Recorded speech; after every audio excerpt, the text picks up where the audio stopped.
Okay, book निकालिए।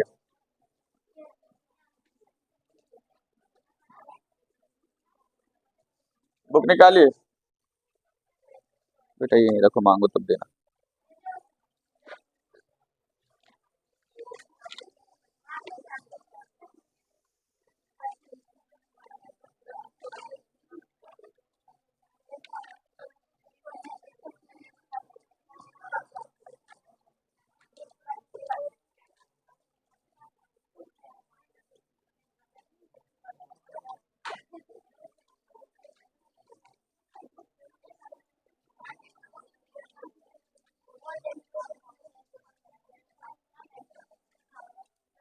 ये reaction देख के मुझे बताओ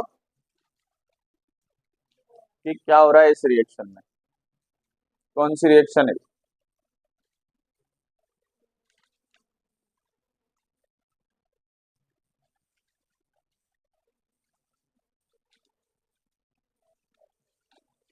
गुड, डिकम्पोजिशन। क्या हो रहा है, एक रिएक्टेंट दो से एक से ज्यादा प्रोडक्ट बना रहे हैं, तो क्या हो रहा है। ठीक है, बाकी लोगों को नहीं पता था कि क्या हो रहा है यहाँ पे।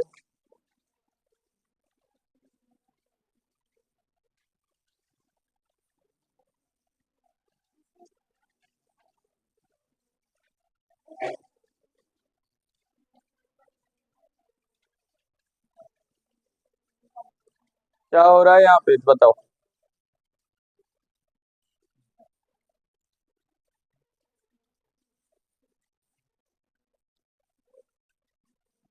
रौनक, क्या हो रहा होगा यहाँ पे।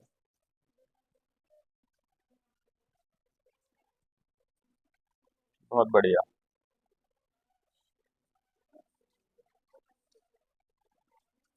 क्या लिखा है, पढ़िए। बहुत बढ़िया, शानदार। ऐसे अपने को नहीं पता डिकम्पोजिशन, इधर एक रिएक्टेंट है, एक से ज्यादा में ब्रेक हो रहा है। डिस्प्लेसमेंट होने के लिए FeSO4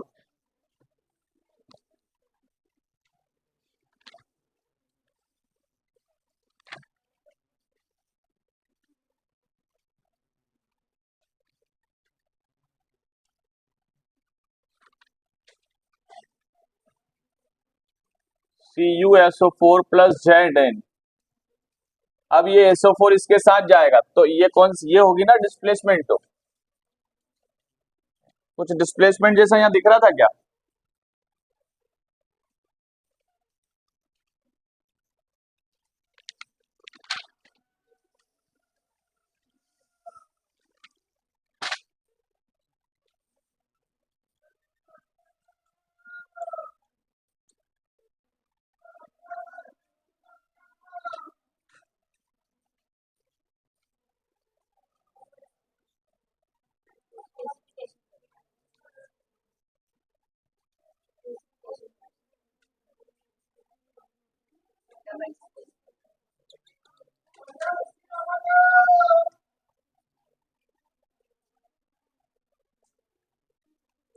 दो आयन एक्सचेंज हो रहे हैं, ये देखो, एक इसके साथ एक इधर। कौन सी रिएक्शन है।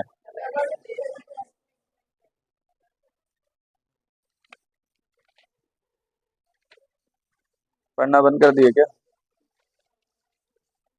नहीं किया। अच्छा किया। दस।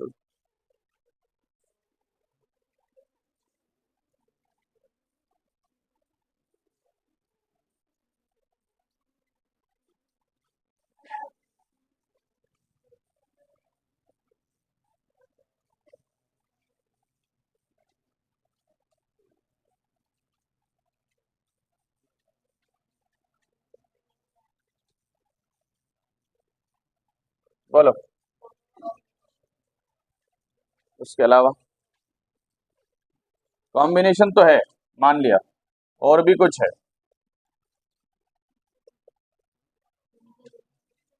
अरे कॉम्बिनेशन और ऑक्सीडेशन हो रहा है। किसका ऑक्सीडेशन हो रहा है? कॉपर का। कॉम्बिनेशन और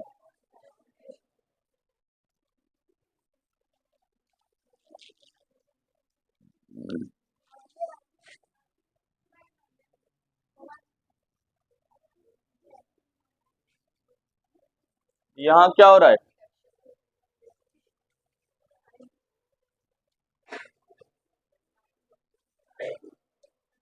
क्या हुआ यहाँ पर?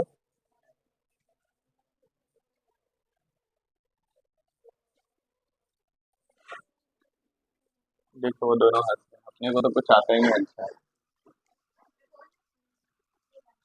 देखो कॉपर से ऑक्सीजन का लॉस हो रहा है, तो लॉस ऑफ ऑक्सीजन क्या है? रिडक्शन। और इसमें गेन हो रहा है।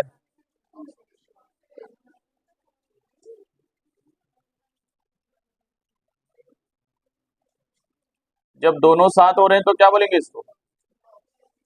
ठीक, कौन सी रिएक्शन है ये? ओके, एक और क्वेश्चन देखिए, ये क्या लिखा है?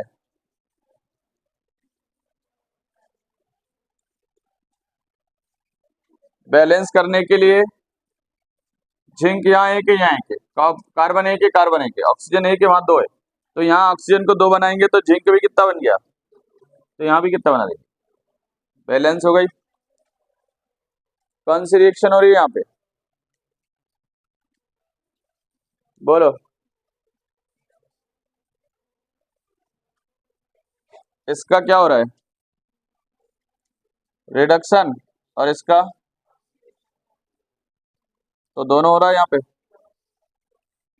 पहचान जाओगे, रिएक्शन लिख के देगा तब। अब एक चीज जरूर तैयार करना, मैं बता दे रहा हूँ यहाँ से, एक्जोथर्मिक और इंडोथर्मिक तैयार कर लोगे। एक्जोथर्मिक वो रिएक्शन है जिसमें हीट रिलीज होती है। एक्जोथर्मिक वो रिएक्शन है जिसमें हीट रिलीज होती है। मुझे भी सुन लें, मुझे भी सुने। एक्जोथर्मिक वो रिएक्शन है जिसमें हीट रिलीज होती है। जैसे यहाँ पे लिखेंगे a reaction in which heat is released called exothermic. जैसे ए प्लस बी हुआ और साथ में ए बी बना, प्लस में क्या हुआ? हीट निकली। और इंडोथर्मिक में हीट एब्जॉर्ब होती है। इंडोथर्मिक में जैसे ए प्लस बी को रिएक्शन कराने के लिए अपने को हीट देना पड़ेगी, फिर ए बी बनेगा। समझ गए? अपन खुद हीट देंगे। यानी कि यहाँ पर ये देख रहे हो आप, ये कॉम्बिनेशन तो है, ऑक्सीडेशन भी है, साथ में रिएक्शन कराने के लिए हमें क्या देना पड़ रही है? यहाँ पे हीट देना पड़ रही है। तो ये इंडोथर्मिक रिएक्शन भी है। कौन सी रिएक्शन है? एक्सोथर्मिक इंडोथर्मिक में डिफरेंस लिख के आ जाओगे, एक डेफिनेशन और एक एग्जाम लिख दोगे ना? ठीक है। अब यहाँ पे क्वेश्चन है,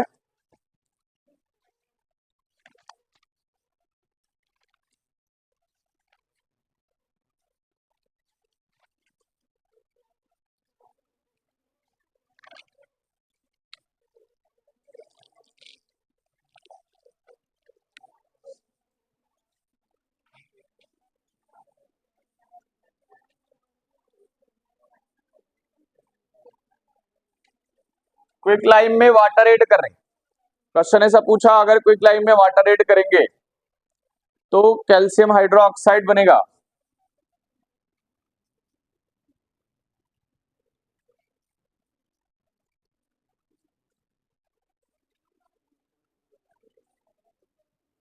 और हीट निकलेगी। तो कौन सी रिएक्शन है ये? हीट निकल रही है, कौन सी रिएक्शन होगी? इस टाइप के क्वेश्चन के लिए सब तैयार हैं? सब लोग बुक में निकालो एक्सरसाइज का पहला और दूसरा, किसका रिडक्शन हो रहा है, किसका ऑक्सीडेशन।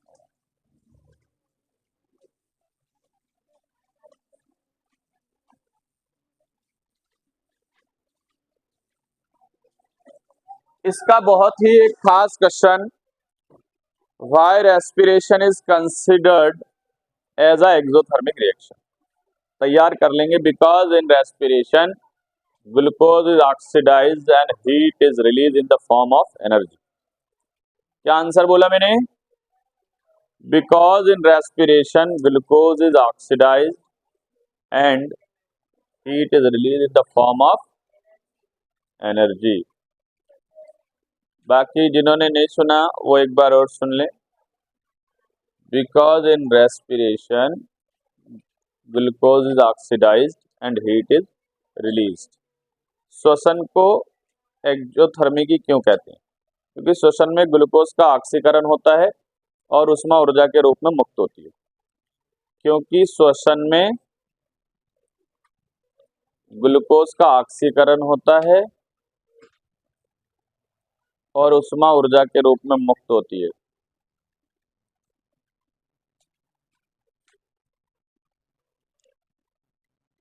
इसलिए इसे ऊष्मा क्षेपी अभिक्रिया कहते हैं। एक्सरसाइज का 8वां या 9वां क्वेश्चन है, एक बार देख लो हिंदी मीडियम वाले। एक्सरसाइज का 8वां 9वां क्वेश्चन है, पता चल जाएगा कि क्वेश्चन क्या पूछ रहा है, या 5वां होगा। कौन सा है? 10 वाला क्वेश्चन देखो, उसमें पता चल जाएगा क्या कहते हैं। पढ़ो क्या लिखा है। हाँ, तो इसलिए कहते हैं, बस लिख देना, ठीक है।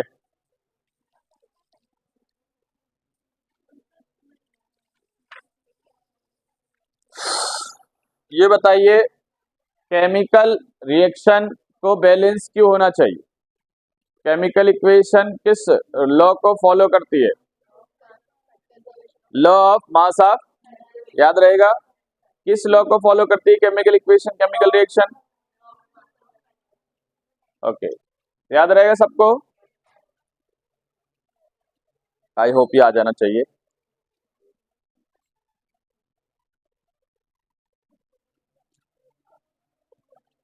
मैं आ चुका हूं चैप्टर, आई होप चैप्टर 9-8 होगा, हेरेडिटी। ओके, चैप्टर का नाम है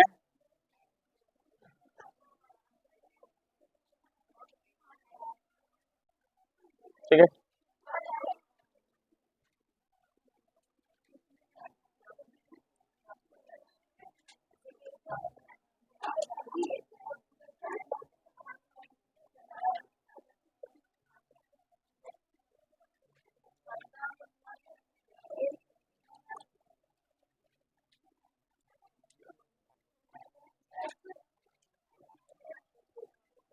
Gregor John Mendel,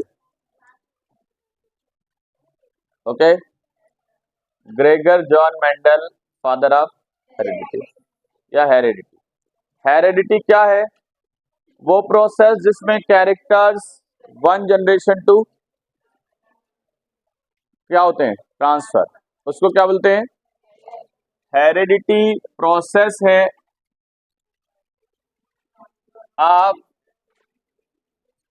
transfer of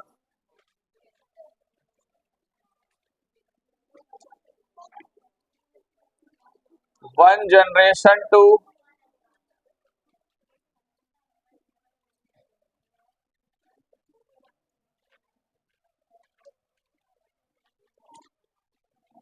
वंशानुगति। लक्षणों का एक पीढ़ी से दूसरी पीढ़ी में स्थानांतरण होना ही क्या है? वंशानुगति। ओके, और जेनेटिक्स क्या है?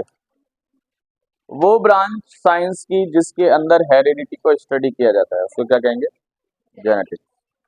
यूनिट ऑफ हेरेडिटी या जेनेटिक्स कौन है? हेरेडिटी की यूनिट कौन है? जीन। हेरेडिटी यूनिट कौन है? अब क्वेश्चन आएगा जीन क्या है? तो जीन एक ऐसा पार्टिकल है जो क्रोमोसोम में मौजूद होता है, क्रोमोसोम न्यूक्लियस में होता है, और जीन किसी पर्टिकुलर कैरेक्टर को डिटरमाइन करता है। जीन वो फैक्टर है जो अनचेंज्ड एक जनरेशन से दूसरी जनरेशन में पहुंचता है। Gene is a factor that transfer unchangeable from one generation to another generation, found on chromosome that found in nucleus। Chromosome में होता है और क्रोमोसोम न्यूक्लियस में होता है। ओके, जीन के बारे में लिख के आ जाओगे। नेक्स्ट है, मेंडल ने अपना एक्सपेरिमेंट करने के लिए किस प्लांट को सिलेक्ट किया?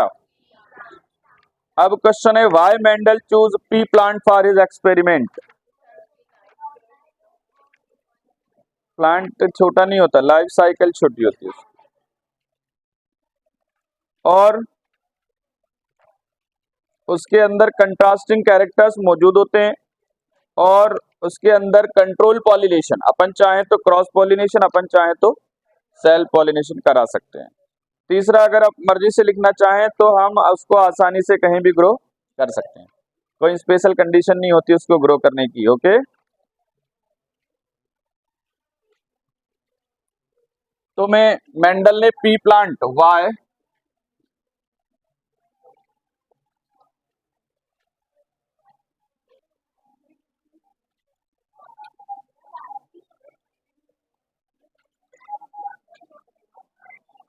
एक्सपेरिमेंट, अपने अनुप्रयोगों में मेंडल ने मटर का पौधा ही क्यों लिया?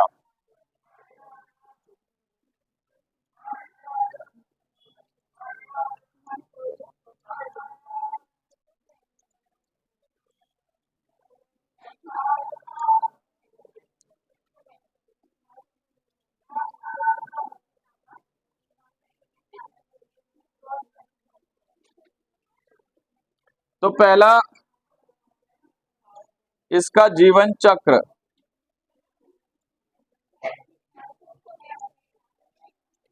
छोटा होता है।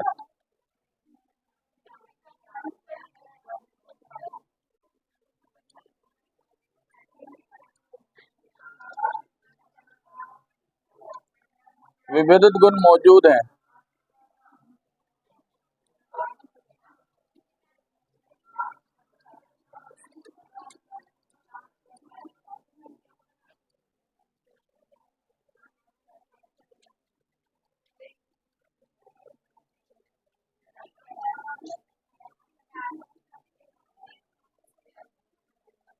ओके, अब एक क्वेश्चन है, पिछली बार मेंडल के लॉ ऑफ डोमिनेंस पूछा था, लेकिन उसको घुमाया ऐसा था कि टॉल और ड्वार्फ प्लांट को लेकर मेंडल का लॉ ऑफ डोमिनेंस बताइए। टॉल और ड्वार्फ प्लांट के अकॉर्डिंग क्रॉस कराकर मेंडल का लॉ ऑफ डोमिनेंस लिखिए। तो क्वेश्चन यही पूछना चाह रहा था, मैं बता दे रहा हूं, लिखिए।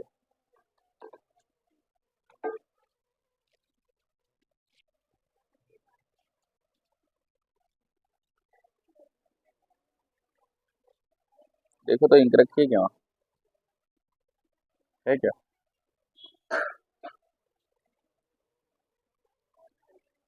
क्वेश्चन है Mendel's law of dominance.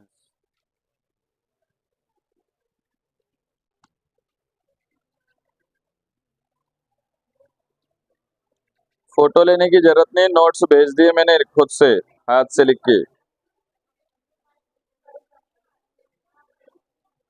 Group में भेजे ना।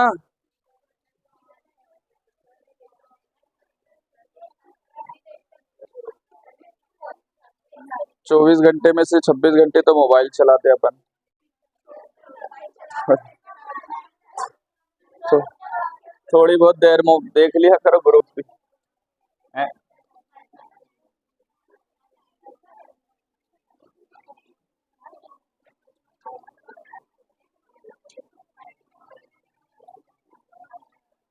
लो बुक दो जल्दी, कहाँ गई?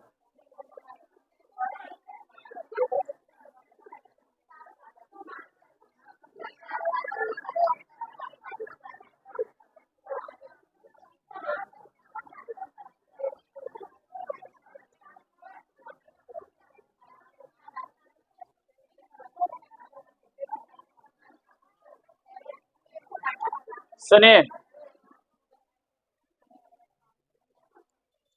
टॉल और डॉर्फ, यहाँ टॉल और डॉर्फ के लेकर अपन मेंडल का लॉ ऑफ डोमिनेंस समझ रहे हैं। Mendel's law of dominance, Mendel का प्रभाविता का नियम। ओके, ये टॉल को कोड करने वाला जीन इससे पेयर बनाएगा, तो अभी ये होमोजाइगस थे, होमोजाइगस मतलब सेम थे ना, तो अब ये कैसे ट्रेड में बदल जाएंगे, हेटेरोजाइगस। ये प्योर कैरेक्टर हैं, अब ये बनेंगे तो इसमें टॉलनेस का कैरेक्टर भी मौजूद है और डॉर्फनेस का जीन और मौजूद है। तो यहाँ पे जो जनरेशन बनेगी उसको F1 जनरेशन बोलेंगे। कौन सी जनरेशन? अब ऐसे ही ये टी इस टी से मिक्स होगा, पहले वाले से मिक्स कर दो पहले, तो बोलो ये भी कैसा आया, हेटेरोजाइगस आया टी टी। ऐसे ये भी दोनों से मिलेगा तो यानी सभी में मिक्स आ रहे हैं, हाइब्रिड वाले आ रहे हैं सभी में, यानी इनके अंदर टॉलनेस का कैरेक्टर भी मौजूद है और डॉर्फनेस का भी। लेकिन F1 में सिर्फ डोमिनेंट कैरेक्टर नजर आते हैं, F1 में सिर्फ, यानी ये सब के सब कैसे होंगे, टॉल होंगे, पर कैसे टॉल होंगे, हाइब्रिड टॉल। कैसे? इसका मतलब है इनके अंदर डॉर्फनेस का कैरेक्टर भी छुपा हुआ है, इसे ही मेंडल्स लॉ ऑफ डोमिनेंस कहते हैं। ओके, मेंडल कहता है कि when monohybrid cross is done between pure trait या pure parental traits, only dominant character will show in F1 generation. ठीक है, और ये बनाना रहेगा। मेंडल्स लॉ ऑफ डोमिनेंस मैंने लिखवा रखा है, या मैंने जो बोला वो लिख देंगे, मैंने ग्रुप में भी भेजा है। ये F1 जनरेशन में सब कैसे नजर आएंगे,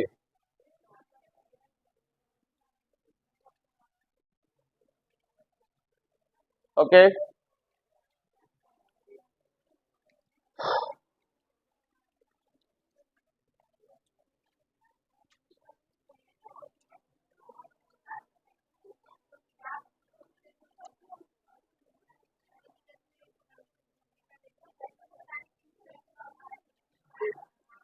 अब अगर मेंडल कहता है, अब अगर इन ऑफ स्प्रिंग्स को ले लें जिसमें एक ये हो और एक कोई सा भी ले लो, दोनों ही हाइब्रिड टॉल हैं, कौन है दोनों? अगर F1 जनरेशन के दो ट्रेट को लेकर आपस में क्रॉस कराया जाएगा, F1 जनरेशन के दो ऑफस्प्रिंग के बीच क्रॉस करा दें मोनोहाइब्रिड कैरेक्टर को ले, मोनोहाइब्रिड क्रॉस, तो ये देखिए ये भी कैपिटल लेना है ना एक, ये दोनों कैसे हो गए, प्योर टॉल। कैसे हो गए, ये हो गए ना। फिर ये कैसा हो जाएगा, हाइब्रिड टॉल। ये कैसा हो जाएगा, हाइब्रिड टॉल। ये टी और ये टी दोनों स्मॉल टी है, ये क्या होगा, प्योर डॉर्फ। तो ये कौन सी जनरेशन आ गई, ये कौन थे, प्योर। कैसे थे ये, तो जब प्योर कैरेक्टर को लेकर मोनोहाइब्रिड क्रॉस कराएंगे, F1 जनरेशन में सिर्फ कौन से कैरेक्टर नजर आएंगे, डोमिनेंट।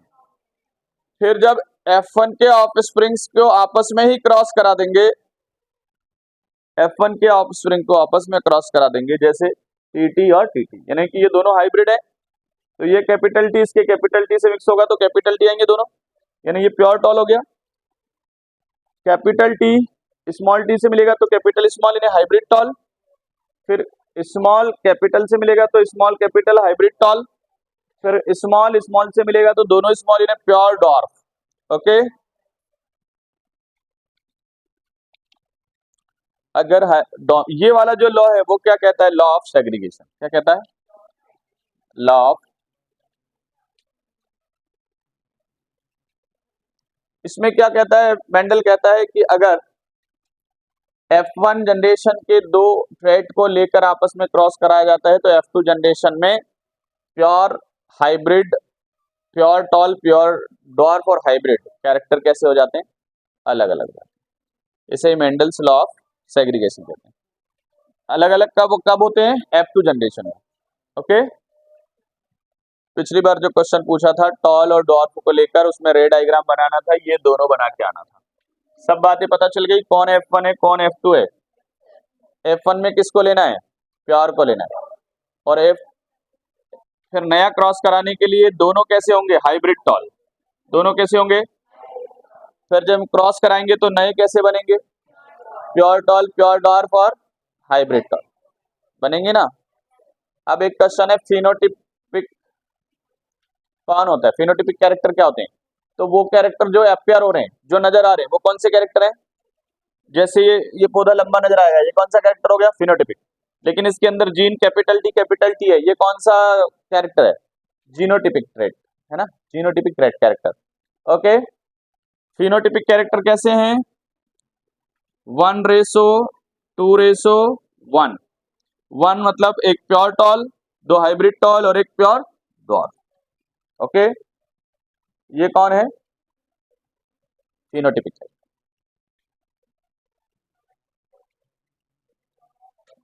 नहीं यार, ये तो जीनोटिपिक होगा, कौन सा होगा ये, जीन अलग है ना, इसका जीन अलग, इसका जीन अलग, इसका जीन अलग, जीनोटिपिक कैरेक्टर है, क्या है ये, जीनोटिपिक कैरेक्टर। ओके, और फिनोटाइप क्या होगा, कितने दिख रहे हैं लंबे, 1 2 3, तो 3 हो गए टॉल, 3 हो गए, और 1 दिख रहा है डॉर्फ, तो 3:1, ये फिनोटिपिक कैरेक्टर होगा। अरे समझ गए, 3:1 क्या है, 3 टॉल है, 1 2 टॉल है और 1 डॉर्फ, तो फिनोटिपिक कैरेक्टर 3:1। ओके, ये जरूर पढ़ें, सेक्स डिटर्मिनेशन इन ह्यूमन, बहुत छोटा सा आंसर नोट्स में भी भेज दिया। ह्यूमन में टोटल क्रोमोसोम कितने हैं,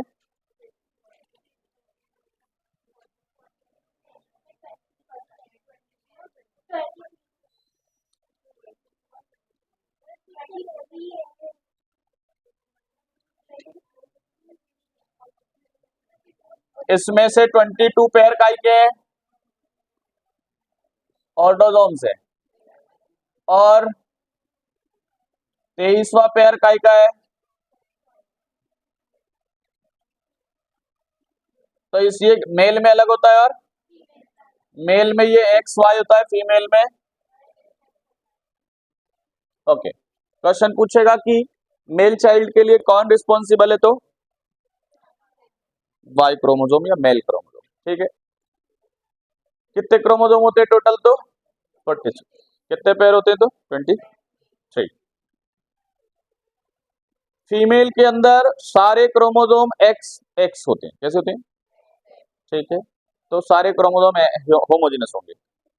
अगर आ गया कि फीमेल है वो XY क्रोमोसोम, तो उसको क्या लगा कहेंगे, ठीक है। वीडियो बंद हो गई, लाइट बंद हो गई,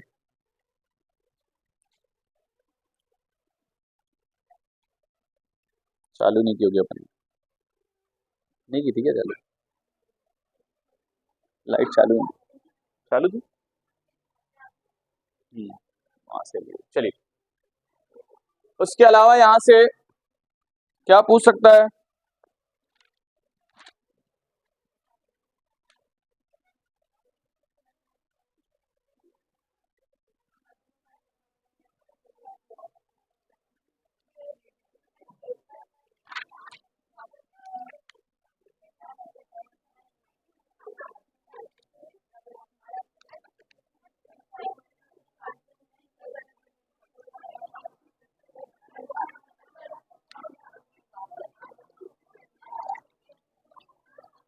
सुनिए, फिर कुछ डेफिनेशन होंगी, खास डेफिनेशन है जीन की, एलील की, राइट। ओके,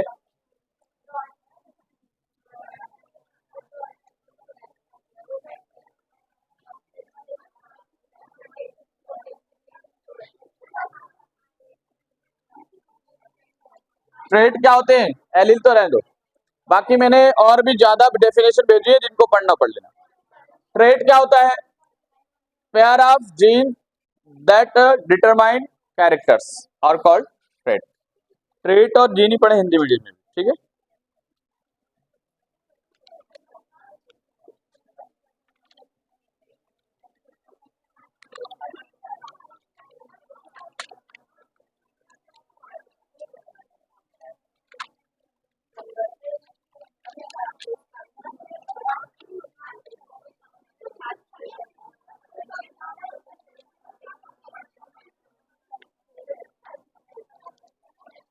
ला बेटा ये दो ग्राफ।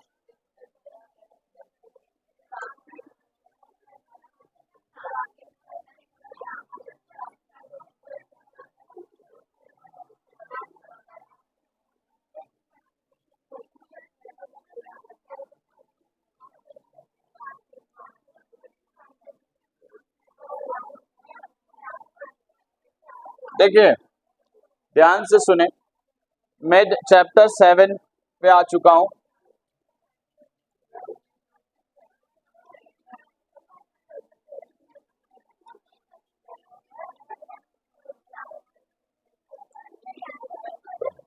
रिप्रोडक्शन, रिप्रोडक्शन में मैं लास्ट से स्टार्ट कर रहा हूं जहां से क्वेश्चन आएगा। एसटीडीएस के नाम, किसके नाम? एसटीडीएस में आप लिखना वायरल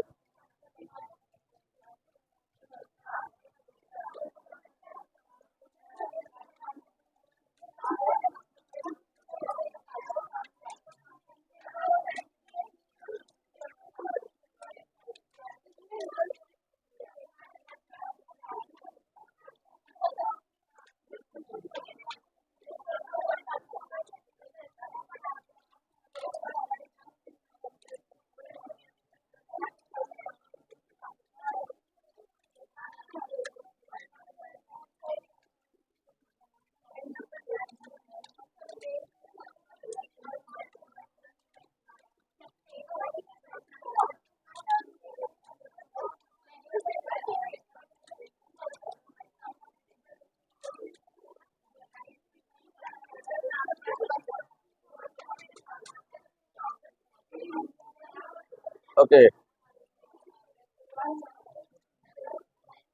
इसके बाद मैं पढ़ा रहा हूं आप लोगों को एक नया क्वेश्चन जिसमें फीमेल रिप्रोडक्टिव सिस्टम का डायग्राम आपको प्रिपेयर करना है।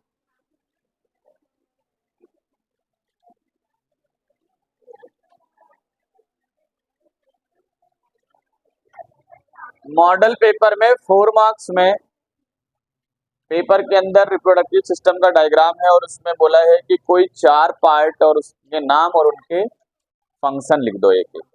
ठीक है, अब ऐसा क्वेश्चन बच्चा देखेगा तो उसको लगेगा क्या पूछ लिया, 4 पार्ट और उसके नाम, है ना। तो मैं यहाँ डायग्राम बना रहा हूँ और उनके काम बता रहा हूँ 3-4 चीजों के। ठीक है,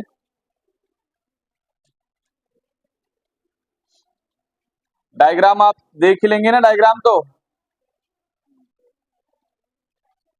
यहां मैं अच्छा नहीं बना पाऊंगा डायग्राम, है।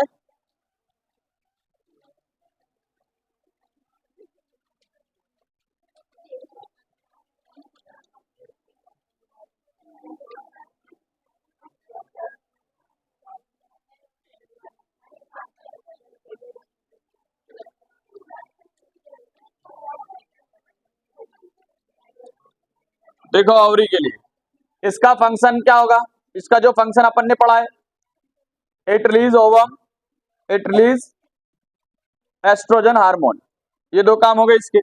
यहां पे कौन है, यूटेरस, कौन है,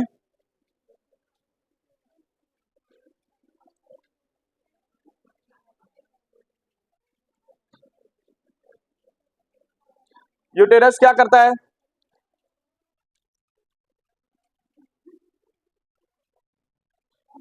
होल्ड एंड डेवलपमेंट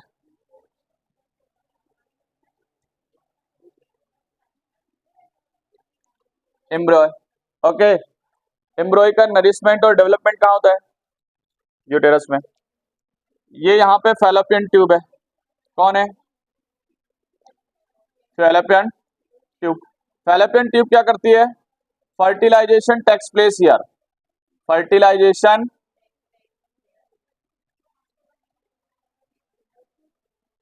ओके।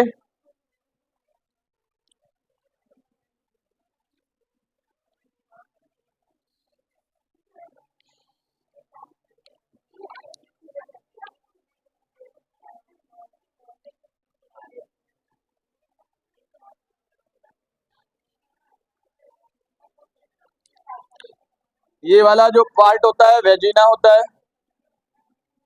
ये स्पर्म आर रिलीज हियर,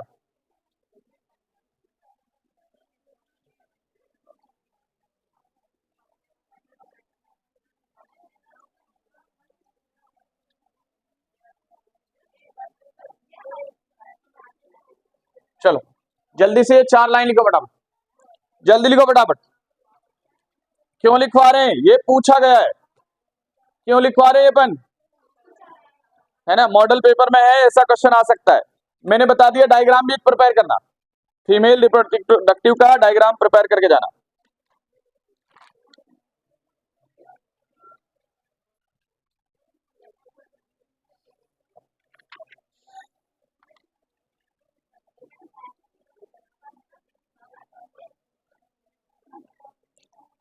वैसे यहां से ओवम सॉरी ओवरी और टेस्टिस के फंक्शन ज्यादा है, इनकी काय के फंक्शन, हाँ दोनों के पढ़ के जाना।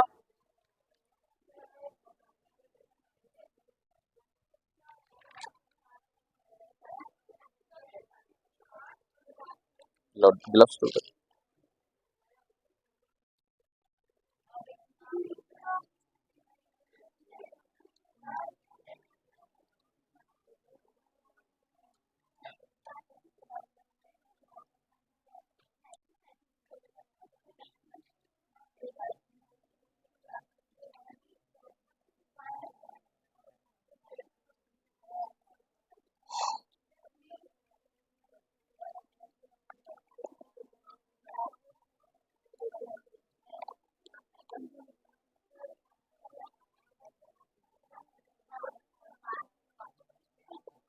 फ्लावर का डायग्राम कितने लोग बना लेंगे, बना लोगे। कैलिक्स काय का बना हुआ है, सॉरी फैलोपियन को फैलोपियन ही बोलना है।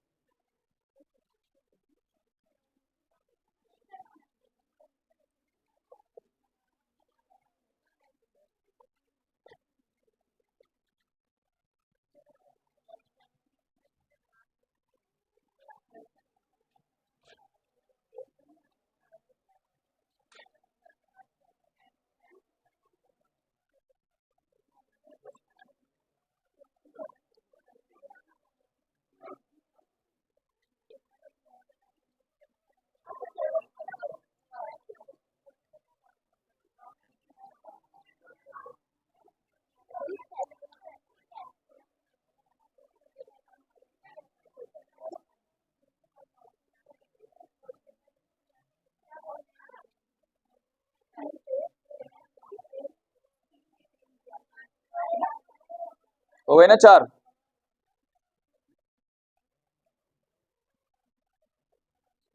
इसका फंक्शन क्या है,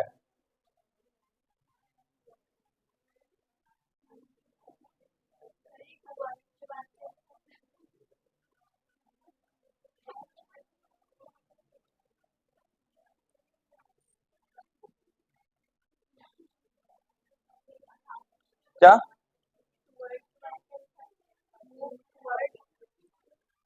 ओवम, मूव टुवर्ड्स ओवम। अरे ये इसका फंक्शन नहीं लिखा है, लिखो।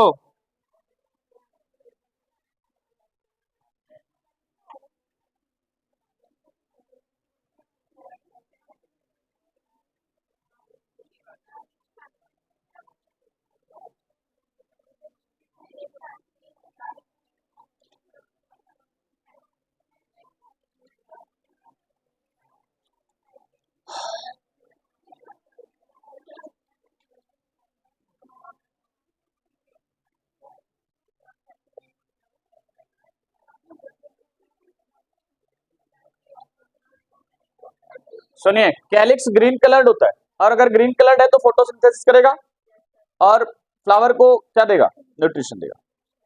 काई का बना है कैलिक्स, सेपल्स, काई का बना है, बोलो। अगला पार्ट होगा कोरोला, कोरोला काई का बना है, कलरफुल है, काई का बना है, ये काम है इसका, अट्रैक्ट इंसेक्ट,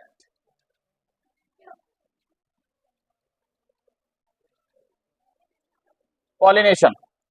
कोरोला के क्या काम है, इंसेक्ट को अट्रैक्ट करता है जिससे क्या हो जाए, पॉलिनेशन में आसानी। बेटा सुनोगे तो याद रहेगा, अगर अपनी कहानी चलाते रहोगे तो कुछ भी याद नहीं रहेगा, एक अक्षर भी जाएगा, घर जाके पूछेगा ब्लैंक। कहानी बंद कर लो, घर जाते टाइम बात करना फिर पूरे टाइम कल से। सुबह से शाम तक एक ही जगह बैठ के बात करते रहना, कहानी चलाते रहना तुम्हारी। कलरफुल, मेड ऑफ पेटल्स और अट्रैक्ट इंसेक्ट। उसके बाद पिस्टिल, पिस्टिल को और क्या कहते हैं?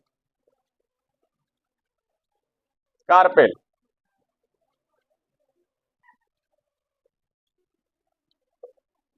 पिस्टिल लिख लो हिंदी में।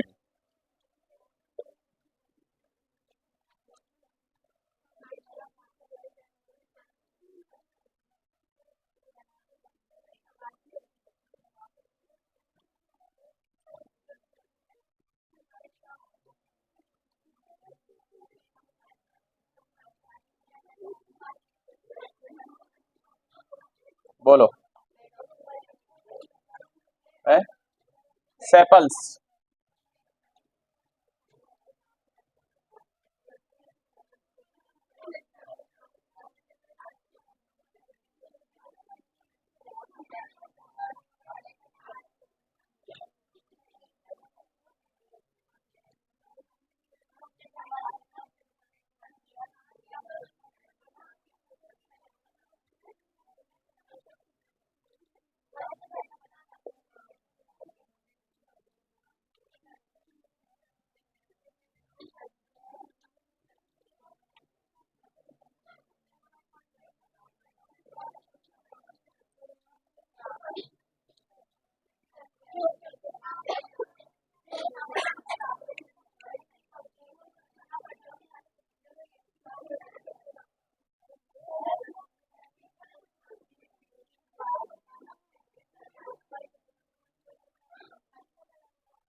मेल गैमेट्स या मेल जर्म सेल का क्या नाम है?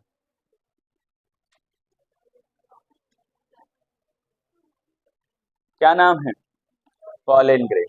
ठीक है, फ्लावर का डायग्राम तैयार कर ले। हो सकता है फ्लावर का डायग्राम आ जाए और बोले ये नाम बताइए और इनके एक एक फंक्शन बताइए। तो मैंने कैलिक्स का फंक्शन बताया, ग्रीन कलर का होता है, कोरोला कलरफुल होता है, इंसेक्ट अट्रैक्ट करता है, पिस्टिल में स्टाइल स्टिग्मा और ओव्यूरी बन रहती है, उसके अंदर ओवम बनता है, और स्टेमन में पॉलन ग्रेन बनता है एंथर के अंदर। ओके, कर लोगे तैयार? इसको कैलिक्स ही बोलेंगे, ठीक है। हिंदी में बोलूंगा तो बहाय दल पुंज, इसको दल पुंज, इसको जायांग, और इसको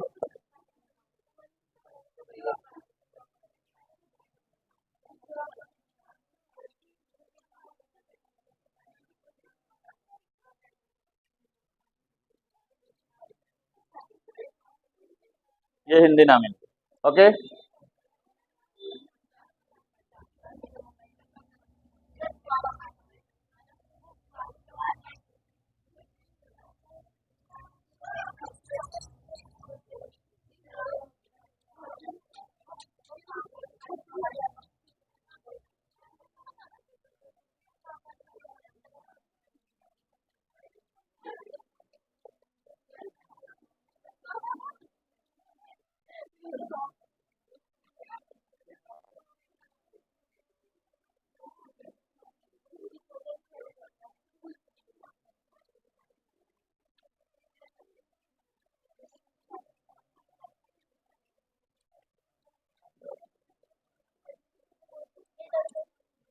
बस।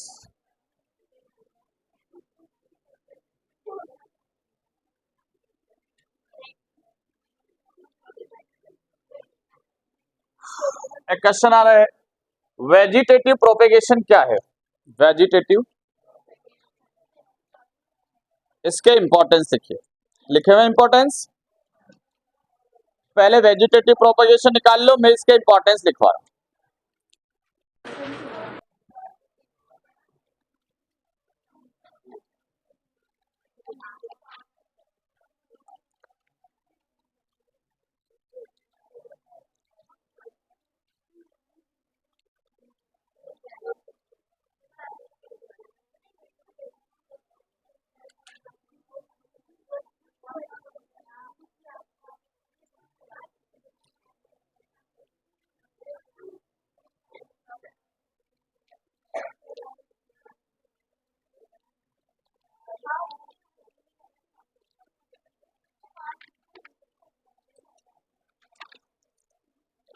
पहले तो वेजिटेटिव प्रोपेगेशन है क्या, कौन बता रहा है डेफिनेशन? प्लांट रूट या किसी भी स्मॉल पार्ट से होल प्लांट प्रिपेयर करने की मेथड क्या है?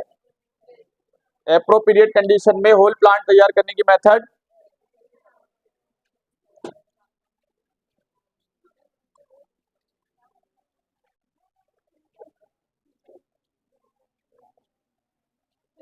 है ना। अब वेजिटेटिव प्रोपेगेशन का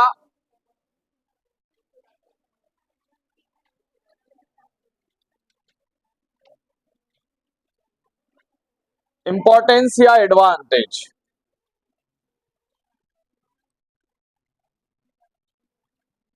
इंपॉर्टेंस या एडवांटेज, लो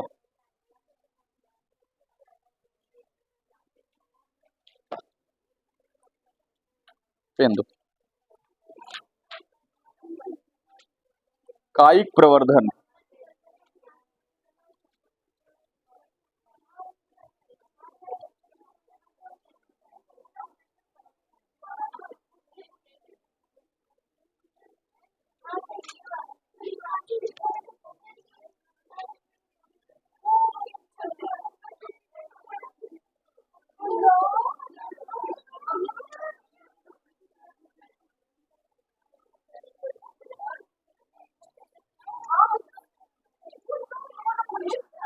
ये टिक कर दिया मैंने। कायिक प्रवर्धन है ना, ये उठाओ, कायिक प्रवर्धन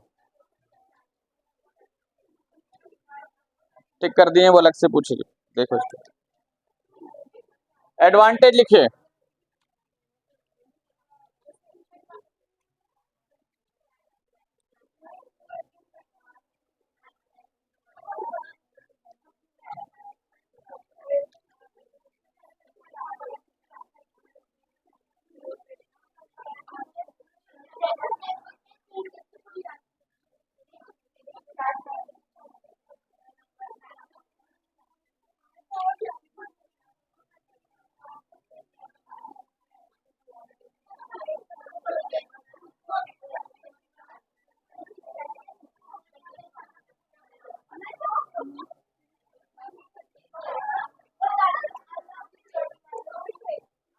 बहुत सारे प्लांट तैयार करना हो, रोज के, शुगर केन के और ग्रेप्स के, रोज, शुगर केन और ग्रेप्स, इस मेथड का यूज करके ग्राफ्टिंग और लेयरिंग करके कम समय में बहुत सारे प्लांट तैयार किए जा सकते हैं। काई काई के तैयार किए जा सकते हैं, रोज, शुगर केन और ग्रेप्स के।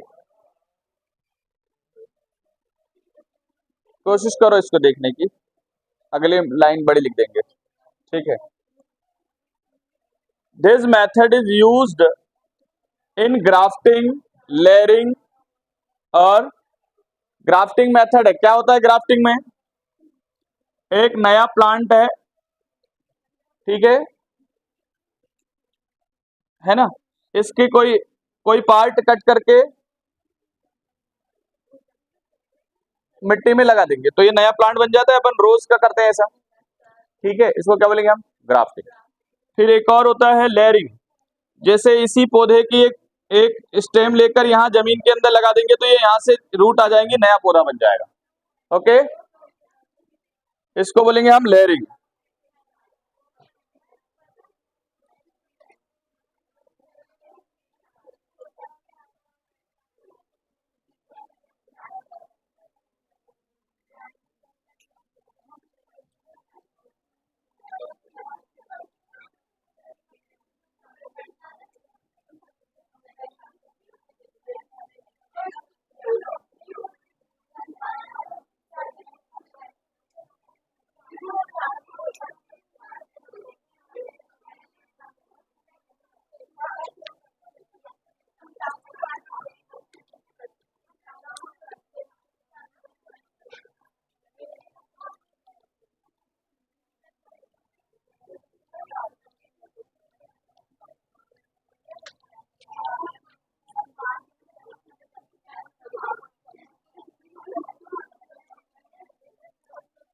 ऐसे प्लांट जिनमें सीड नहीं बनते हैं उनको प्रोड्यूस करना आसान होता है वेजिटेटिव प्रोपगेशन से। जैसे किनमें सीड नहीं मिलते आसानी से?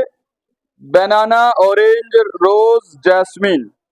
Capacity to produce seed, this method is used for growing plants have lost capacity of growing seed। Fourth point होगा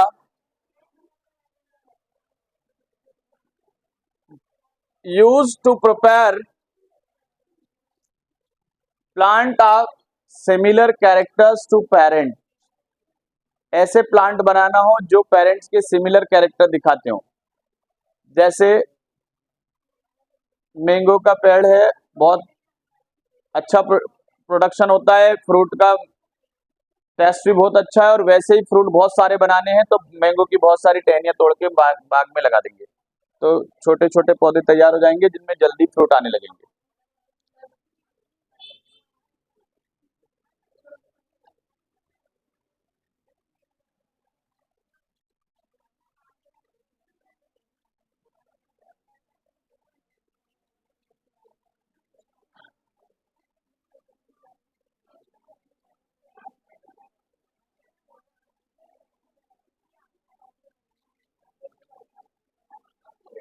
ओके, मैं यहाँ पे बता दे रहा हूं, आप मर्जी से भी लिख पाएंगे। ग्राफ्टिंग और लेयरिंग की हेल्प से बहुत सारे पौधे तैयार कर सकते हैं कम समय में। ऐसे पौधे जल्दी इनमें फल और फूल आने लगते हैं, बेयर फ्रूट्स एंड फ्लावर। ये मेथड ऐसे प्लांट को ग्रो करने में आसान होती है जिनकी सीड बनने की कैपेसिटी खत्म हो चुकी है, जैसे बनाना, ऑरेंज। ये मेथड से हम ऐसे प्लांट बना सकते हैं जिनके कैरेक्टर्स सिमिलर होते हैं।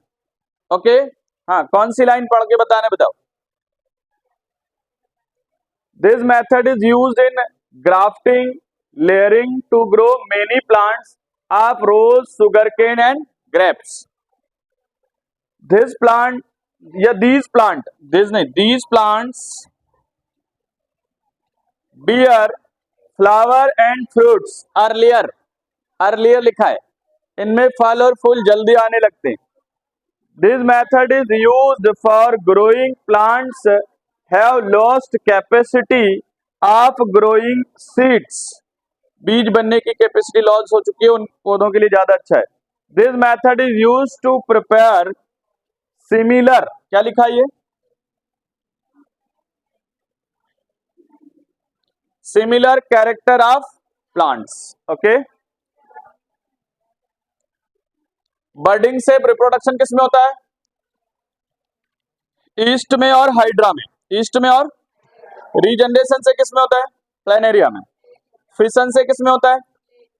फिजन, अमीबा और लिस्मेनिया। फिजन दो टाइप के होते हैं, बाइनरी और मल्टीपल। बाइनरी है अमीबा में, मल्टीपल है प्लाज्मोडियम में। ओके,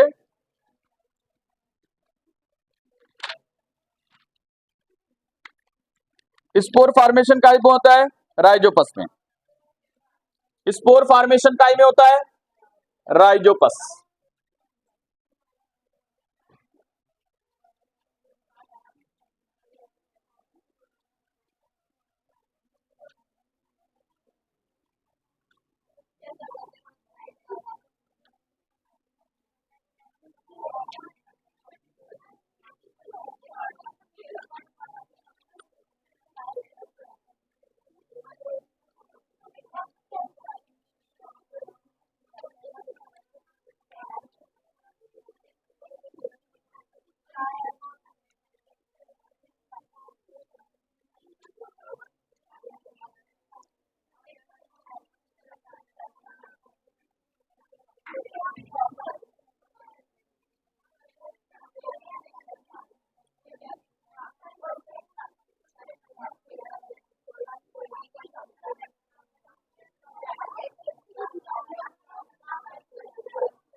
अरे ये डायग्राम बना हुआ आ जाए और लेबलिंग करने को बोले, 4 नाम लिखने को बोल दे, तैयार कर लोगे? एक बार गौर से देखो कहाँ क्या लिखा है, कहाँ फीमेल जर्म सेल लिखा है, डायग्राम में देखो फीमेल जर्म सेल कहाँ लिखा है, ओवरी कहाँ लिखा है, पोलन ट्यूब कहाँ लिखा है, स्टिग्मा कहाँ लिखा है, स्टाइल कहाँ लिखा है, पोलन ग्रेन कहाँ लिखा है, दिख गया? अरे लेबलिंग करने को आ जाए कर दोगे? या जर्मिनेशन आप पोलेन ऑन स्टिग्मा करके दिखाओ तो ये डायग्राम बना देना, कर लोगे? इसको प्रिपेयर करना है मॉडल पेपर में, यही दिए हुए, ठीक है? बोर्ड जारी करता है मॉडल पेपर, इसलिए अपन जोर डाल रहे हैं इस पे। अब भी कर देता हूं, घबराओगे उसको देख के को और कुछ नहीं, ठीक है? उसको देख के घबराहट ही होगी।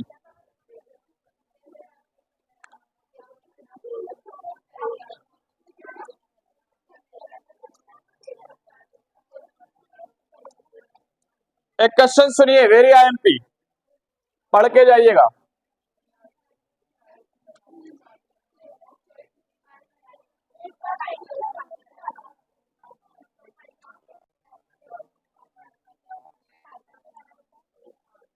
गर्ल्स में क्या चेंज नजर आते हैं ड्यूरिंग प्यूबर्टी?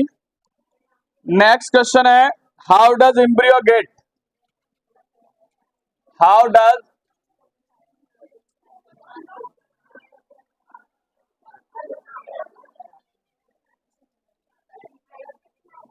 ओके, भ्रूण को पोषण कैसे मिलता है तो क्या लिखेंगे? Through placenta.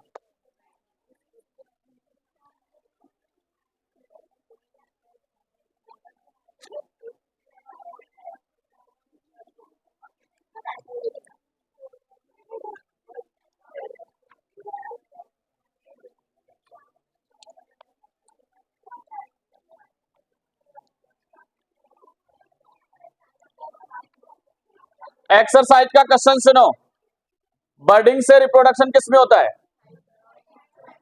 ईस्ट में, और ऑप्शन ईस्ट रहेगा तो ईस्ट लिखना। अमीबा से काय में होता है? बाइनरी पिजन, अमीबा में बाइनरी पिजन से।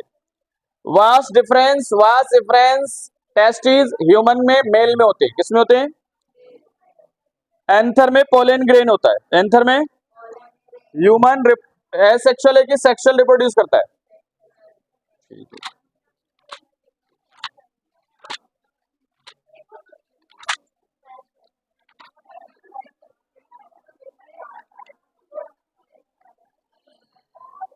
मैं नेक्स्ट चैप्टर पे जा चुका हूं,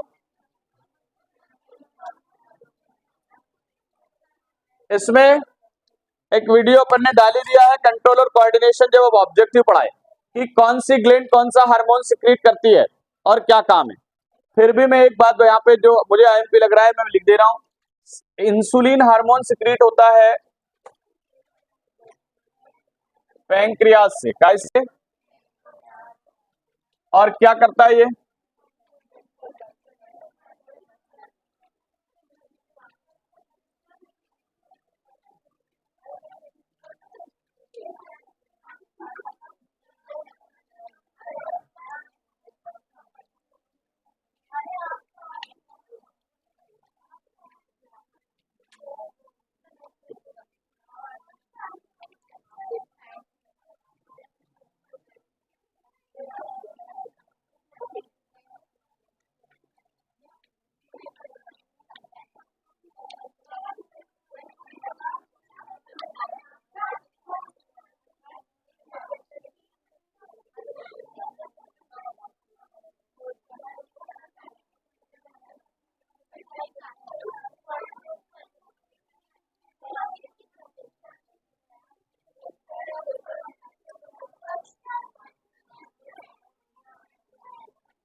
काम कर लो, जिनका हो गया वो चले जाओ, क्योंकि कुछ लोगों को बहुत अच्छे से आता है पहले से, ये रोनक वगैरह को तो बहुत मतलब टॉपर में भी टॉपर है, 140 मार्क्स लेके आएंगे तो 70 में से, है ना, 140 आउट ऑफ 70 आ जाएगा। हाँ चले जाओ, नो डाउट, चले जाओ, हो गया, बहुत पढ़ लिया तुमने, चले जाओ तहरीम, जाओ, एक अक्षर नहीं खुद से आएगा, और चलो,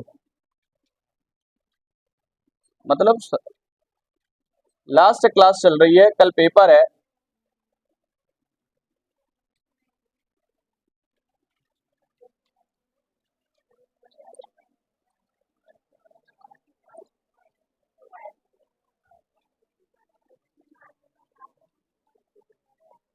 ये हार्मोन्स लिख रहा हूं मैं, थायरॉक्सिन कहां से निकलेगा, increase metabolism,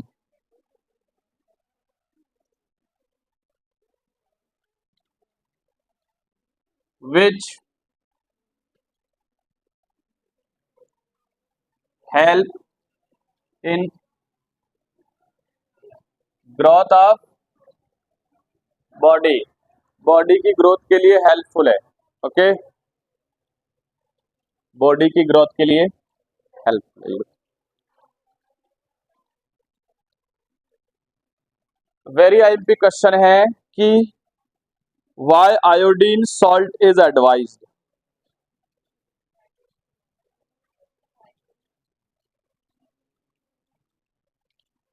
iodine is required for the functioning of thyroid gland, iodine की किसको काम में हेल्प करता है, थायराइड, जिससे कौन सा हार्मोन रिलीज होता है, which release thyroxine hormone and which is responsible for the metabolism then body growth, in the absence of iodine a disease called goitre, इतना लिख के आ जाएंगे। नेक्स्ट क्वेश्चन है कि डायबिटिक पेशेंट को काय का इंजेक्शन लगाया जाता है, इंसुलिन का, क्यों लगाया जाता है, क्योंकि जो बॉडी के अंदर डायबिटीज नेचुरली नहीं बन रही है, तो ब्लड के अंदर शुगर का लेवल या ग्लूकोज का लेवल इंक्रीज हो जाता है, यानी डायबिटीज हो जाती है, तो डायबिटीज से बचने के लिए काय का इंजेक्शन लगाना पड़ता है, इंसुलिन का, याद रहेगा। एक और क्वेश्चन है, प्लांट हार्मोन के नाम बता दो, 4 मुझे जल्दी फटाफट, गुड, ऑक्जिन, जिबरलिन, साइटोकाइनिन और इथिलीन, है ना। ऑक्जिन कहाँ रहता है, टिप पर, शूट टिप और रूट टिप, यानी ऊपरी भागों की ग्रोथ कराता है। लाइट के अपोजिट, सनलाइट के अपोजिट कौन सा हार्मोन आता है मालूम है, ये सनलाइट इधर पड़ रही है, तो यहां कौन सा हार्मोन आएगा, ऑक्सीजन, और अगर सनलाइट इधर है तो ऑक्सीजन इधर चला जाएगा। सनलाइट के अपोजिट कौन सा हार्मोन ग्रो होता है, ऑक्सीजन। जिबरलिन पूरे पौधे की ग्रोथ के लिए हेल्पफुल है, काय के लिए, जिबरलिन को जिबरलिन ही बोलेंगे, पूरे पौधे की वृद्धि के लिए, ये दो नाम है तो कुछ समझ ही नहीं आ रहा क्या बोल रहे, जिबरलिन को जिबरलिन ही बोलेंगे, पूरे पौधे की वृद्धि में सहायक।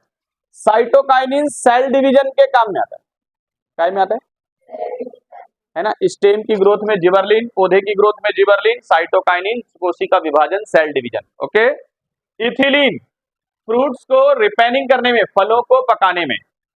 एक और क्वेश्चन है, एब्सिसिक एसिड, कौन सा क्वेश्चन, कौन सा प्लांट हार्मोन है, एब्सिसिक, इसका नाम है एब्सिसन में, काय में, पतझड़ लाने में, फ्रूट पक जाएंगे तो उनको नीचे गिराने में, ठीक है, कैसे होगा, देखिए ध्यान से, ये प्लांट है, ट्री है, यहां पे ये लीफ लगी हुई है, मान लो दिख रही है ना लीफ, एब्सिसिक एसिड यहां डिपॉजिट हो जाएगा, और जैसे डिपॉजिट होगा ये प्लांट का इससे कनेक्शन टूट जाएगा, इसको दाना पानी खाना मिलना बंद, और ये क्या हो जाएगी, पीली हो जाएगी पत्ती, और फाइनली टूट के, तो ये पौधे को एक्सेस, उस मौसम में पानी और न्यूट्रिशन की कमी होगी तो ये पत्ती झड़ जाएगी इस दौरान, तो पौधे को जरूरत भी कम रहती है उस दौरान, ठीक है, फिर नई पत्ती आएंगी और नए सिरे से फोटोसिंथेसिस वगैरह करना चालू, ओके, अरे समझ आया। क्योंकि इनकी जो लीफ होती है ये ज्यादा बढ़ जाती हैं और जिससे इनको मोर वाटर की लॉस होने लगता है, क्योंकि इस दौरान पतझड़ के मौसम में हवाएं भी चलने लगती है और टेम्परेचर भी थोड़ा बढ़ जाता है। तो इस दौरान वाटर का लॉस ज्यादा हो जाएगा अगर सारी पत्तियां पेड़ के ऊपर लगी रहेंगी जैसे इन पौधों पर। इसलिए ये पत्तियां क्या कर देते हैं, झड़ा देते हैं कि पानी का लॉस कम हो। ओके, और जैसे ही मौसम नॉर्मल होने लगता है पत्तियां वापस से आ जाती है। ठीक है, एब्सिसिक एसिड किस काम में आता है, एब्सिसन में, पतझड़ में। एब्सिसिक अम्ल पतझड़ में काम में, पत्ते झड़ाने के लिए, फ्रूट को पकाने के लिए, वो जिससे फ्रूट नीचे गिर जाए। ओके, प्लांट हार्मोन का नाम आएगा, लिखने को लिख दोगे। चलो, पौधों को खिड़की के पास क्यों रखते हैं, ताकि सनलाइट मिल जाए। और एक पौधा घर में रखा है और उसकी मूवमेंट बाहर की तरफ हो रही है, खिड़की की तरफ हो रही है, इसको क्या बोलेंगे,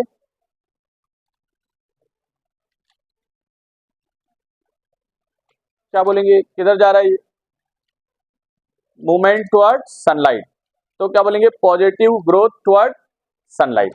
इतना नहीं पूछेगा गहराई में, ये पूछेगा किधर जाएगा, तो हमें बोलना है टुवर्ड दी सनलाइट। नेक्स्ट है, इसी चैप्टर में और क्या क्वेश्चन रहा है, इसी में नहीं है वो, इसी में रिफ्लेक्स आर्क, बहुत इंपॉर्टेंट क्वेश्चन। कौन सा, मैंने एक वीडियो में बना के बता दिया। रिफ्लेक्स आर्क जो मैसेज ले जाते हैं उन्हें क्या बोलते हैं, सेंसरी न्यूरॉन, जो मैसेज लाते हैं मोटर न्यूरॉन, और जो मैसेज एक्सेप्ट करते हैं उन्हें रिसेप्टर, और जहां मैसेज बनते हैं spinal cord, central nervous system. याद रहेगा, रिफ्लेक्स एक्शन में ब्रेन इन्वॉल्व होता है क्या, नहीं, याद रहेगा ना। रिफ्लेक्स एक्शन क्या है, कर लोगे, प्रतिवर्ती क्रिया और ये चाप, रिफ्लेक्स आर्क का डायग्राम आ सकता है, बना के आ जाना, कर लोगे। ब्रेन का फंक्शन बताओ, फंक्शन अच्छा, थिंकिंग कौन सा ब्रेन करता है, फोर ब्रेन। हमारी बॉडी का पोस्चर, जैसे सीधे खड़े होना, टेढ़े झुकना, ऐसे झुके रहना, ऐसे, कौन, हिंड ब्रेन की मेडुला, हिंड ब्रेन। मेडुला का काम होता है रिफ्लेक्स एक्शन का, काय का काम होता है। ओके, कर लोगे, क्वेश्चन पूछ ले रिफ्लेक्स एक्शन के, दो एग्जांपल दीजिए, कर लोगे। न्यूरॉन का डायग्राम बनाइए, कर लोगे। ऑप्लेक्टरी इंडिकेटर कौन है, वो एसिड बेस इंडिकेटर, हाँ इंडिकेटर वही है, सही है। ऑप्लेक्टरी रिसेप्टर कौन है, नोज और सिर्फ नोज, ऑप्लेक्टरी रिसेप्टर नोज, और गस्टेटरी रिसेप्टर टंग, और साउंड रिसेप्टर ईयर। मैंने ऑप्लेक्टरी इंडिकेटर बोल दिया, जो एसिड बेस में आएगा, कौन है, वेनिला, अनियन और टर्मरिक, वेनिला, अनियन, क्लोव, नहीं टर्मरिक नहीं, vanilla, clove, onion, vanilla, clove, onion. Turmeric acid base indicator है, नेचुरल, ऑप्लेक्टरी नहीं है, खुशबू में चेंज नहीं होता है, एसिड बेस में खुशबू में भी चेंज नहीं आता। ओके, अरे हो गया चैप्टर, चैप्टर 5 लाइफ प्रोसेस पे आ जाओ जल्दी, 5 मिनट का चैप्टर है, लो दो।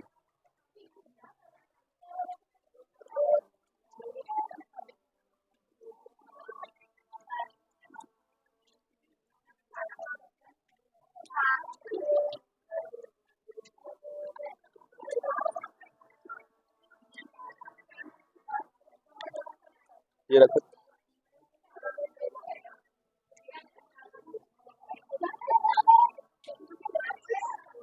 ठीक,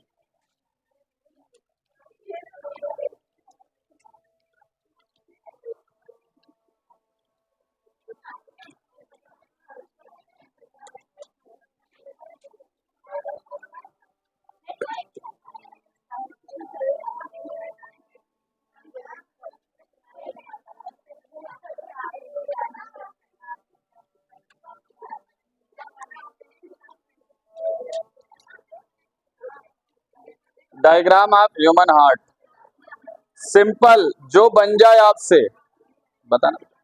अच्छा बनाया, किसने बनाई,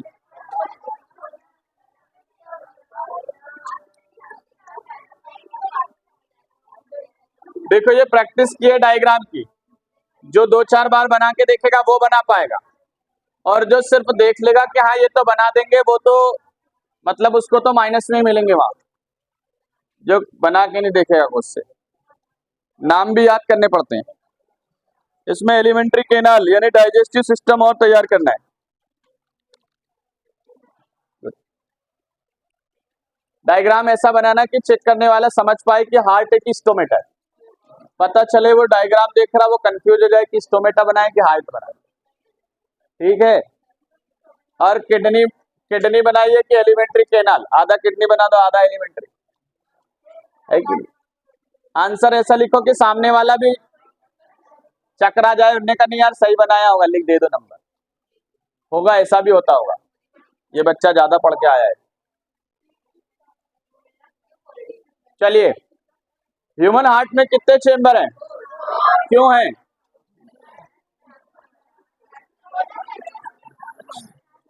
क्योंकि ह्यूमन में कॉन्स्टेंटली एनर्जी रिक्वायर्ड होती है, एनर्जी का रिक्वायरमेंट कंटिन्यू कॉन्स्टेंटली चाहिए, चाहे हम सो रहे हो तब भी हमें काय की जरूरत है। समझ में आया? अरे समझ गए ना? और कांस्टेंट एनर्जी देने के लिए हमारी बॉडी में प्योर और इम्प्योर, ऑक्सीजनेटेड, डीऑक्सीजनेटेड ब्लड अलग अलग होना जरूरी है। इसलिए कितने चेंबर हैं? 4। फिश के हार्ट में, रेप्टाइल्स और एम्फीबियंस में, क्रोकोडाइल रेप्टाइल्स है पर फिर भी उसमें, एम्फीबियंस भी है फिर भी उसमें 4 है, क्योंकि देखो साइज उसका बहुत बड़ा है, उसको भी बहुत एनर्जी की जरूरत पड़ती है। कौन? क्रोकोडाइल। कितने चेंबर हैं? एक्सेप्शन है वो, एम्फीबियंस होने के बाद भी उसमें 4 है। एम्फीबियंस में कितने होते हैं चेंबर? 3 होते हैं। रेप्टाइल्स में भी 3 होते हैं, याद रहेगा। ह्यूमन में ब्लड सर्कुलेशन कैसा है? Double circulation. कैसा है? आर्टरी और वेन में डिफरेंस याद कर लेना। आर्टरी में प्योर ब्लड है, वेन में, ठीक है। मैं एक बहुत शॉर्ट में यहां समराइज कर दे रहा हूं, मेरे को डिफरेंस दिखवाना है आर्टरी और वेन में। हालांकि मैंने तो बेसिस बना के लिखवाया था, लेकिन यहां मैं शॉर्ट में बोल दे रहा हूं। हिंदी में इसको इंग्लिश में याद कर लेना, नहीं तो हिंदी में कंफ्यूज होते हैं किसको धमनी बोले किसको सिरा बोले। ठीक है, यहाँ पे प्योर ब्लड होता है, pure blood, it carry pure blood, तो इट कैरी आर्टरी में ब्लड प्रेशर के साथ बहता है। किसके साथ? इसमें प्रेशर, इसमें वॉल्व प्रेजेंट नहीं होते। वॉल्व कैसे होते हैं? तो यहाँ वॉल्व क्यों प्रेजेंट होते हैं? क्योंकि यहाँ कोई प्रेशर नहीं होता है, ब्लड को हार्ट तक पहुंचाने के लिए काय की जरूरत लगेगी? प्रेशर की, जो कौन क्रिएट करता है? वॉल्व। ये ब्लड हार्ट से कहां तक ले जाते हैं? हार्ट से, और ये ब्लड बॉडी से, body to flow of blood, heart to body, flow of blood body to heart. याद रहेगा? यहां ब्लड ऑक्सीजनेटेड है, कैसा है? और यहां, ठीक है, कोई प्रॉब्लम। फिर आते हैं अपन एरोबिक और एनारोबिक रेस्पिरेशन में डिफरेंस। काय पे आते हैं?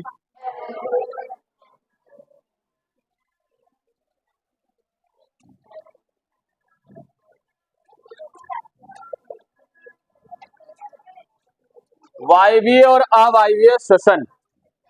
ऑक्सीजन की प्रेजेंस है, और यहां complete oxidation of glucose, complete oxidation of, और इनकम्प्लीट, ऑक्सीजन की उपस्थिति में होता है, ऑक्सीजन की अनुपस्थिति में होता है। ग्लूकोज का पूर्ण ऑक्सीकरण, ग्लूकोज का अपूर्ण ऑक्सीकरण। यील्ड प्रोड्यूस करता है मोर एनर्जी, कैसी एनर्जी? और ये 38 एटीपी प्रोड्यूस होती है। कितनी एटीपी? और इधर 2 एटीपी। एटीपी को क्या कहते हैं? Energy, energy currency of the cell. ATP is known as energy currency of the ATP is known as of cell. Okay, अरे डिफरेंस लिख पाओगे? इसमें CO2 H2 और एनर्जी बनती है, उधर CO2 और एल्कोहल और एनर्जी बनती है. ओके, हार्ट के बाद एलिमेंट्री कैनाल काय का डायग्राम, इसका मतलब डाइजेस्टिव सिस्टम. कौन सा सिस्टम बना लोगे? अरे बनाओगे कि नहीं? प्रैक्टिस करोगे तो बना पाओगे, है ना. HCl का क्या रोल है, लिखवाया मैंने. HCl, स्टमक के अंदर HCl निकलता है जो कैसा मीडियम बना देता है, एसिडिक, जिससे पेप्सिन क्या कर सके, वर्क कर सके. स्टमक के अंदर कौन कौन से गैस्ट्रिक जूसेस निकलते हैं? HCl, पेप्सिन और म्यूकस. इनके काम बता दिए. सलाइवा का रोल, सलाइवा में कौन सा एंजाइम है? Salivary enzyme, amylase. Small intestine में कौन सा हार्मोन निकलता है, कौन सा एंजाइम निकलता है? Bile juice, trypsin, pancreatic juice. ठीक है, पढ़ लोगे. किनकी स्मॉल इंटेस्टाइन लार्ज होती है, हर्बीवोर की, कार्निवोर की? छोटी आंत शाकाहारी जंतुओं की बड़ी होती है और मांसाहारी जंतुओं की छोटी होती है, क्योंकि शाकाहारी जंतु सेल्यूलोज को ईट करते हैं और सेल्यूलोज को डाइजेस्ट करने में लॉन्ग टाइम लगता है. ओके, अरे समझ गए. नेक्स्ट डिफरेंस आएगा ब्लड और लिम्फ. काय में डिफरेंस? रक्त और लसिका में अंतर. लिख लो क्वेश्चन, ब्लड और लिम्फ. ब्लड कैसे कलर का है? Lymph colourless. लो लिम्फ ब्लू बोल दिया उधर से किसी ने. लिम्फ कलरलेस है. ब्लड में आरबीसीएस होते हैं, ब्लड में रेड ब्लड सेल मौजूद होती है, लिम्फ में आरबीसीएस. देखो दो ही पार्ट, मतलब एक है लेकिन दो पॉइंट बन गए ना यहाँ पे. ब्लड कहाँ बहता है? कैपिलरीज में, आर्टरी और वेन्स में. लिम्फ साइड वे में वैक्यूल्स के अंदर फ्लो होता है. ब्लड में प्रोटीन ज्यादा होता है, लिम्फ में प्रोटीन हो गए होंगे 4. Blood contain more protein, lymph contain less protein. कर लोगे. उसके बाद ऑटोट्रॉपिक और हिट्रोट्रॉपिक में डिफरेंस कर लोगे. ऑटोट्रॉपिक स्वयंपोषी, विषमपोषी. डिफरेंस की बजाय डायग्राम का चांस ज्यादा है. स्टोमेटा का डायग्राम बना लेंगे. स्टोमेटा काय में हेल्प कर रहा है? ब्रीदिंग में. CO2 इंटेक करना, ऑक्सीजन को रिलीज करना. Gases, exchange of gases takes place. Stomata, good, सही वर्ड है. ट्रांसलोकेशन क्या है? प्लांट में फूड कहाँ बनता है? लीफ में. और लीफ से पूरे प्लांट में फूड का क्या होना, ट्रांसफर होना, क्या कहलाता है? ट्रांसलोकेशन, संवहन. ठीक है. ट्रांसपीरेशन की डेफिनेशन होगी नोट्स में. Loss of water from aerial part of the plant. Loss of water from aerial part of the plant is known as transpiration. Loss of water from aerial part of the plant known as transpiration. Loss of water,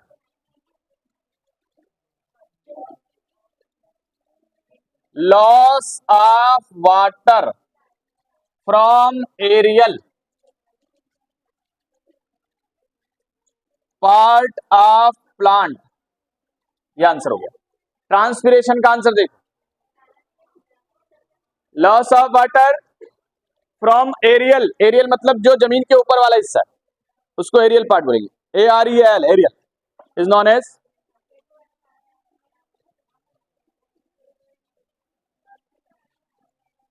पौधे के वायवी भाग से पानी का हानि.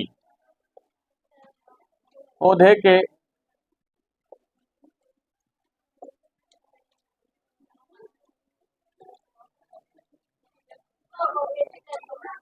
हानि की spelling सही. ओके. ट्रांसलोकेशन, फूड मटेरियल का ट्रांसफर एक पार्ट से दूसरे पार्ट में होना प्लांट के अंदर, क्या कहलाता है? ट्रांसलोकेशन. न्यूरॉन का डायग्राम तो नहीं भूलोगे ना बनाना. फंक्शन लिख के आ जाओगे सबके, पक्का? चलिए अब एक डिफरेंस और बोल रहा था मैं, ऑटोट्रॉप और ऑटोट्रॉप में फूड खुद बनाते हैं, हिटोट्रॉप में फूड खुद नहीं बना पाते। फोटोसिंथेसिस ऑटोट्रॉप में होता है, हिटोट्रॉप में सनलाइट की जरूरत, ऑटोट्रॉप को सनलाइट की जरूरत, हिटोट्रॉप को नहीं है। ओके, बाकी आप रिएक्शन लिख लेंगे। फोटोसिंथेसिस क्या है? प्रकाश संश्लेषण और उसका रॉ मटेरियल। रॉ मटेरियल क्या है फोटोसिंथेसिस का? CO2, water, chlorophyll, sunlight. Oxygen नहीं है, ऑक्सीजन तो बनता है। ओके, ये चैप्टर में लाइफ प्रोसेस की डेफिनेशन लिख के आ जाओगे, जैव प्रक्रम की डेफिनेशन। एक क्वेश्चन और है, डिफरेंट पाथवे ऑफ, ये वाला, oxidizing of glucose, oxidation of glucose के डिफरेंट पाथवे एक्सप्लेन कीजिए।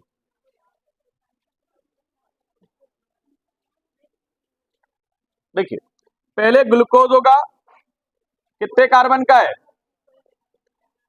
काई में बदलेगा,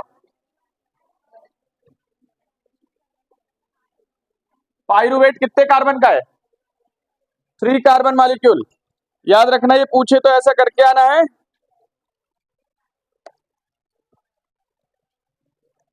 प्लस एनर्जी।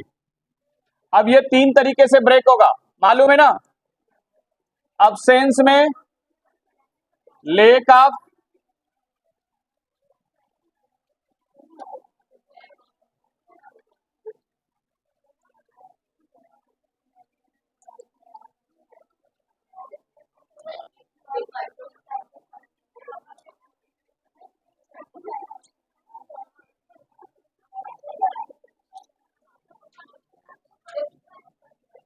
ईस्ट है भैया। ओके, अरे ये डायग्राम है, नोट्स में भी है, बुक में है, कर लोगे? सिर्फ डायग्राम बना के आना है, ठीक है? ठीक है,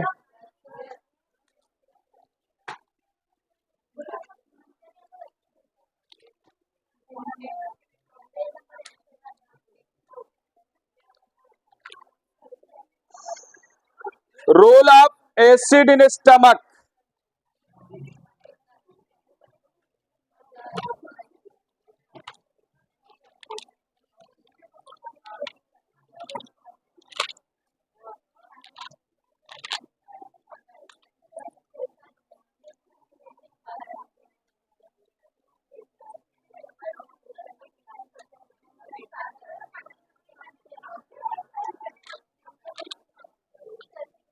स्फिग्मोमेनोमीटर, स्पेलिंग याद करके जाना, क्या नापते हैं उससे? Blood pressure. Normal blood pressure कितना आता है? 120/80। हार्ट बीट कैसे मेजर करते हैं? Stethoscope, stethoscope.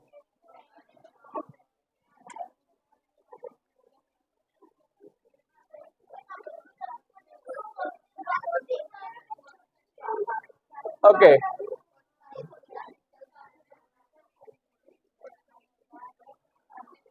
और क्या बच गया यहाँ पे? कुछ बचा? कुछ बचा क्या? क्वेश्चन देख लेना इसका। छोटे क्वेश्चन में how lungs are designed to maximize the area, ऐसे छोटे क्वेश्चन पढ़ के जाना है ना। कौन सा? देख लेना एक बार, चांस तो कम है पर देख लेना। चलिए भैया, जो बातें बोल रहा हूं ध्यान से सुनो, पेपर को देख के घबराना नहीं है। मैंने जितने भी वीडियो डाले देख लेना, पेपर अच्छे से करके जाइए। और 11th की क्लास जून में स्टार्ट होगी, ऑल सब्जेक्ट की। 10, 12 की क्लास मई में स्टार्ट हो जाएगी। मई के पहले 15 डे की क्लास 12th और 10th की फ्री स्टार्ट होगी, जिसमें कुछ बच्चे जैसे, नाम क्या बोले अब जाते टाइम, जिनको प्लस माइनस नहीं आता, पढ़ना लिखना नहीं आता, उनको मैं कवर करेंगे, उनको समझाएंगे, सिखाएंगे, ताकि 10th में इतनी दिक्कत नहीं आए कि इनको पढ़ना ही नहीं आ रहा है, और 12th में भी उनको प्रॉब्लम नहीं आए कि क्या डेरिवेशन है, क्या हो रहा है। ओके, सुन लिया। बाइनरी में अमीबा का डायग्राम 2 नंबर में हो तो नहीं बनाना, ठीक है। ओके, चलिए सबको बेस्ट ऑफ लक कल के लिए। हाँ, सब ग्रुप में बने रहें और चैनल पे भी विजिट करते रहें, क्या सब्जेक्ट लेना है, कैसे आगे करना है, उसकी भी जानकारी आपको मिलती रहेगी, ठीक है। Thank you very much. जाइए, बंद करो इसको, हो गया बंद।